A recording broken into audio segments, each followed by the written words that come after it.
To start, we'll look at Alan's situation. During a stay in Bright Falls, Alan's wife was dragged into Cauldron Lake, which contained within it some sort of dark power called the Dark Presence. He dives in after her. Waking up a week later, Alan discovers that he was forced by the Dark Presence into writing a novel called Departure, which he has no collection of writing, and that novel has been changing the town and its surroundings, and not for the better either. Long story short, the novel Departure was a ruse by the Dark Presence to try and engineer its own escape from Cauldron Lake. Alan eventually gave himself up to the Dark Presence so that his wife Alice could escape Cauldron Lake and the Dark Place. Alan then goes on a journey through the Dark Place, desperately trying to work out how to escape with the help of a man in a diving suit named Tom Zane, but concedes, eventually sitting down at his typewriter and starts to write a new story. It's thought that the 3 episodes that make up the Night Springs DLC take place before the events of the second game. Effectively, they're all failed attempts written up by Alan in his attempts to escape. But let's look at each individual episode along with what the episodes could possibly mean for the larger overall narrative.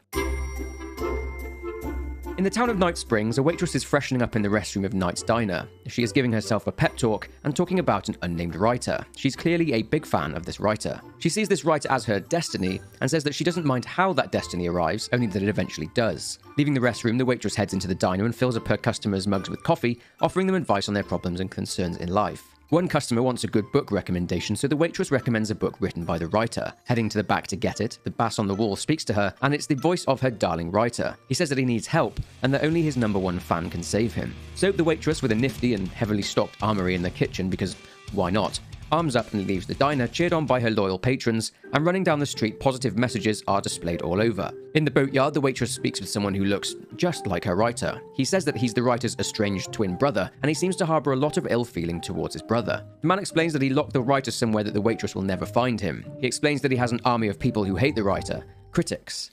The waitress hates the writer's critics. The man speeds off on his bike and the waitress fights off the critics. With them all gone, she fights her way to a cabin and hears the voice of the writer.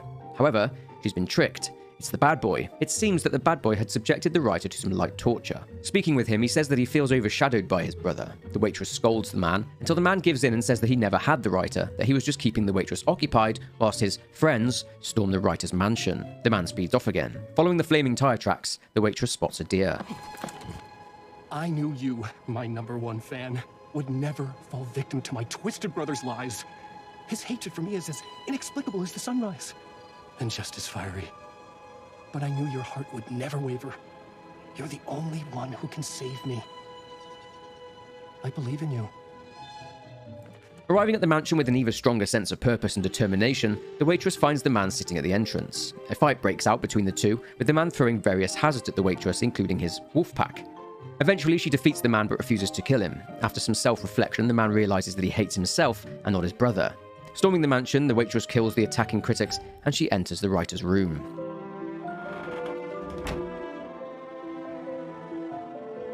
And there he was. After all the fighting, we were finally alone, together. Our love was written in the stars. And so we danced like 2 spinning planets that would eventually crash into each other in a dazzling display of flames and rocks and other planet stuff. He told me all the sweet things I'd been waiting a lifetime to hear. I saw myself reflected in his eyes. I would always be at his side, to inspire and protect him. He needed me, now and forever.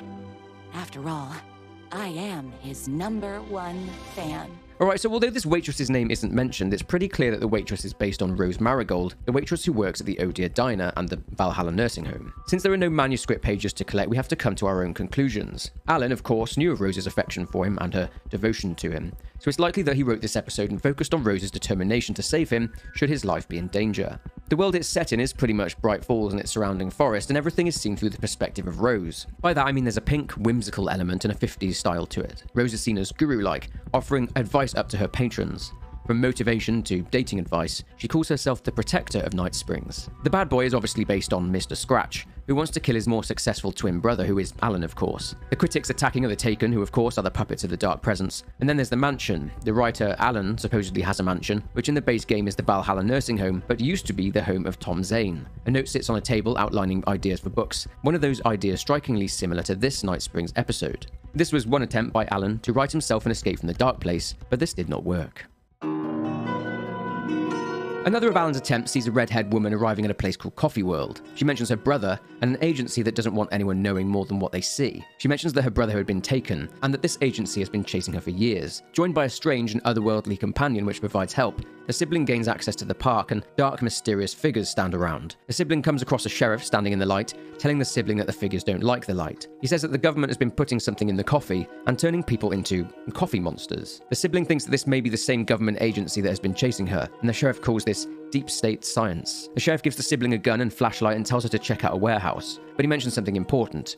Do not drink the coffee. The sibling goes to the warehouse but discovers that she needs to watch a videotape in order to get an answer to bypass a security check. Finding the videotape, she watches it, but it has some sort of brainwashing effect on her. Thankfully, her companion helps her and saves her from its effects. Nonetheless, she got the passphrase needed to correctly answer the question. But then, she needs another answer. And this one involves some maths, but gaining that answer too sees her need to do one more thing. She needs to drink the coffee. With no other option, she drinks the coffee, and again, her companion saves her from its strange effects. Outside the warehouse, she hears the sheriff fighting some of the dark figures, and speaking to him, he says that he got some coffee in his mouth, but that he'll be fine. Now being able to enter the warehouse, she has to hide from and avoid a coffee mascot. But entering the offices in the warehouse, she comes across the sheriff. That coffee that went in his mouth didn't do him any good, as he's become a servant to the coffee, telling the sibling that she should drink it. Heading down a ladder, the sibling enters into a strange area featuring odd geometric shapes on the walls. Further in, the sibling descends and sees her brother, except it's not her brother, it's Alan. His containment unit is surrounded by thermos flasks, and this was another attempt by Alan to write himself out of the dark place, but this didn't work either. Now, as with the previous episode, it's clear that the sibling is Jesse Faden, but again, it's not, and we'll dive into that shortly. You'll remember from Control that the whole reason that Jesse Faden went to the oldest house in New York City was a result of her tracking down her brother Dylan, and that both Jesse and Dylan, and Alan for that matter, are all what are termed as para-utilitarians by the Federal Bureau of Control. She also has a strange alien companion, the North Star, and another name for the North Star is Polaris, which of course is the name of Jesse's companion in Control. When Jesse found Dylan in Control, he was, similar to Alan in this Night Springs episode, contained. Alan at the end of the episode said that he'd forgot to tell her about a dream he had, which is something that Dylan actually said to Jesse in Control. I was in a dark place, and there was a dark man there. His name was Mr. Door, and he told me that there are many worlds, side by side, on top of each other, some inside of others. In one world, there was a writer who wrote a story about a cop. In another world, the cop was real.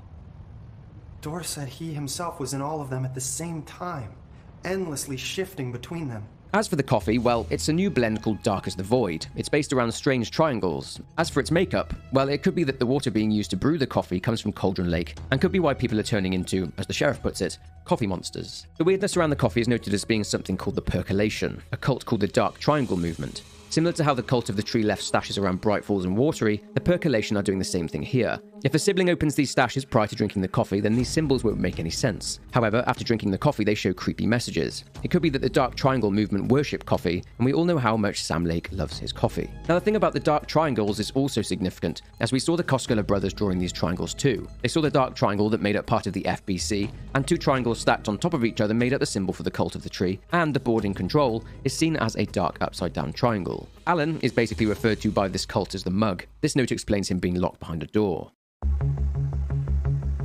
The third and, well, probably not final episode Alan wrote went as follows.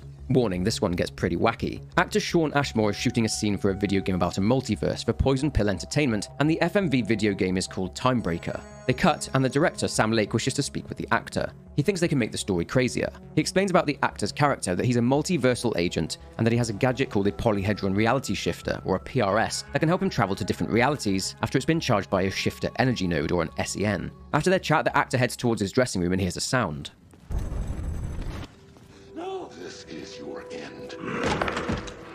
What the fuck was that? Hello? The actor is shocked to find that there's someone who looks a lot like him dead in his dressing room. He is so shocked that he immediately puts this down to a prank by Sam. A script lies on the ground and it's explaining exactly what's happening and what just happened. After picking up the PRS, a red-haired woman shows up and tells the actor that he got another one of them, saying that she arrived too late. Again. She expresses concern that the actor is not someone called Agent Branch. The lights flicker and the actor is pulled into another reality.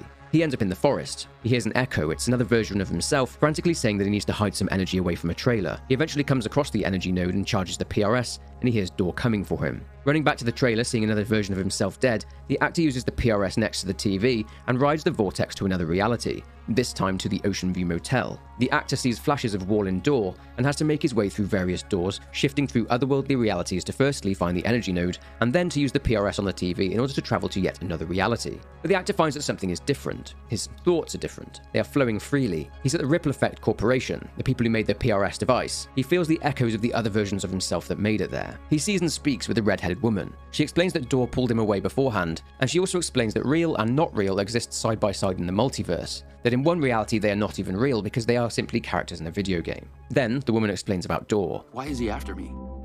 Who is Door? There are legends about him going back further than we can trace. They say he found an opening to a horrifying parallel reality that consumed him, gave him access to all realities. The feedback loop killing all other versions of him. I am on the threshold. Human.